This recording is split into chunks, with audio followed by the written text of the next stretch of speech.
Can everyone hear the question? How would I compare the approach of writing a story or novel now with when I first started out?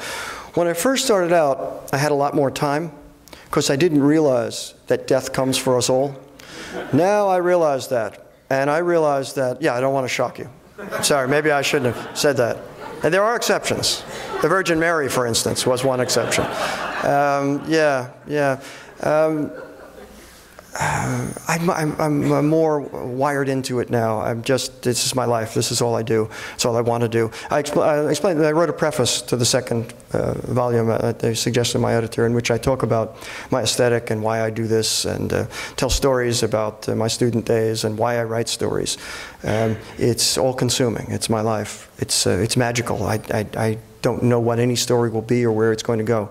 It just starts, and I follow it. And by the way, in this preface, I tell a story which I mentioned to the students today. I went to the Iowa Writers Workshop after I left Potsdam. And by the way, the weather is almost as bad in Iowa as it is in Potsdam. It was a thrill to be there. It's a city of writers. Everybody's a writer. The garbage men, the taxi drivers, the bums, everybody's a writer.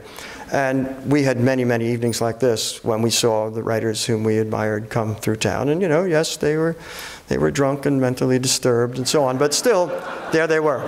And the best of the readers was Stanley Elkin. If any of you remember Stanley Elkin. Stanley was a brilliant performer, to the point at which we knew not to sit within the first 3 rows because of the flying spittle as he worked himself up into an actor's rage. At any rate, in the Q&A, somebody raised their hand and said, a student, and said, Mr. Elkin, you've written this one terrific book of stories. Why don't you write more? And he said, no money in it. Next question. You know, it's a little disappointing for us idealistic students, but it's nice to have money. It's great. But, you know, you're going to do what you're going to do. If you're a writer, you write. And so I've been very fortunate to be able to do that.